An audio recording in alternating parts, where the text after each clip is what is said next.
Nothing unusual. Same time, same place. Same method he had practiced every single day for 17 years.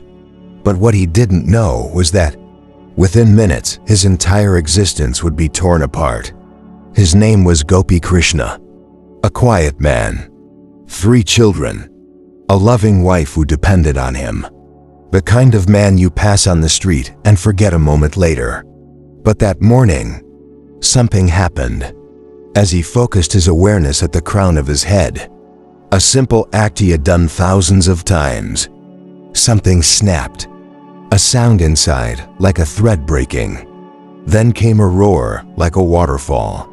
Liquid light surged up his spine and exploded into his brain. In his own words, I was no longer a small point of awareness, but a vast circle of consciousness. Sounds like enlightenment, right? Blissful, divine. But here's the part no one tells you. The light faded. He came back down. And then, the real nightmare began. The man who once loved his family felt nothing for them. No connection to his wife. No emotion for his children. Food became disgusting. Sleep was a distant memory. His body felt like molten metal. Every nerve was on fire. And he lived like this for 12 years. Not in bliss, but in an unending spiritual hell. You might think I'm exaggerating, but let me tell you a story. In ancient China, a pottery master was once approached by an eager student.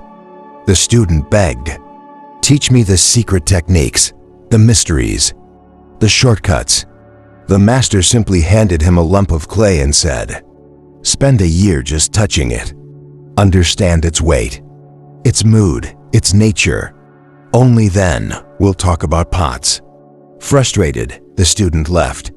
He found another teacher who promised instant mastery. Within days, the student was shaping vases and sculptures. And within days, they all collapsed. Why? Because he never formed a relationship with the clay. Now imagine this. If clay demands patience, what about your consciousness? What about your soul? Today, people crave instant awakening. Weekend retreats claim to give you cosmic consciousness. Online gurus promise Kundalini activation with a touch. Ancient spiritual paths, now reduced to Instagram content. But they don't tell you that these sacred techniques were once kept secret, not because they were elite, but because they were dangerous. In Tibetan Buddhism, students spent years preparing their bodies, minds, and hearts before even touching the deeper teachings. 9 levels of purification, philosophical training, brief work, fasting, silence, all to ensure one thing, that the vessel could hold the energy. Because when you invite the ocean into your house, you better be damn sure your plumbing won't explode. Today, you can buy a course online, teach Kundalini to others by next week, and have thousands follow you blindly. And when something goes wrong, when the student breaks down, spirals, dissociates, who gets blamed? The student. They're told, "You're resisting. Your ego is fighting back. You lack faith." This isn't spirituality. This is spiritual gaslighting. Because the truth is, your body has wisdom. Your psyche has intelligence.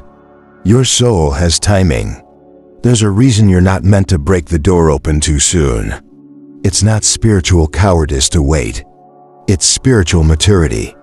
Now some will say, "But I had beautiful experiences with intensive practices." Yes, some people do. But we don't measure a medicine by the few who survive it. We measure by looking at everyone. We demand that the risks be known, that the shadow side of awakening be spoken aloud. Because here's the irony. The most dangerous teachers are often the most confident ones. They mistake intensity for truth. They confuse overwhelm with transformation. So what do? You start simple, like learning to drive. You begin with the basics. Learn to breathe, to sit still, to feel your emotions, without being destroyed by them. Look for teachers who ask, "Are you ready?" Not "Are you excited?" Look for those who value your safety more than their status. And above all, remember, your essence is already divine. It doesn't need fireworks to prove it. Your job is not to force awakening, but to prepare your system so that, when grace arrives, you are able to hold it with peace. Gopi Krishna eventually stabilized. After 12 years of agony and integration, he became a voice of warning and wisdom. He told the truth, not just about the ecstasy, but the agony that came with it. True spiritual maturity is knowing when to say, "Yes, I'm ready," and when to say, "No, not yet," because the ocean doesn't crash onto the shore all at once. It flows gently. It respects the land. Let your awakening be like that.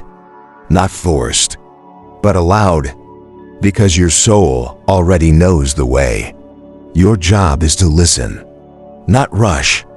If this message touched your heart, share it with someone on the spiritual path. Let's protect the sacred by keeping it honest.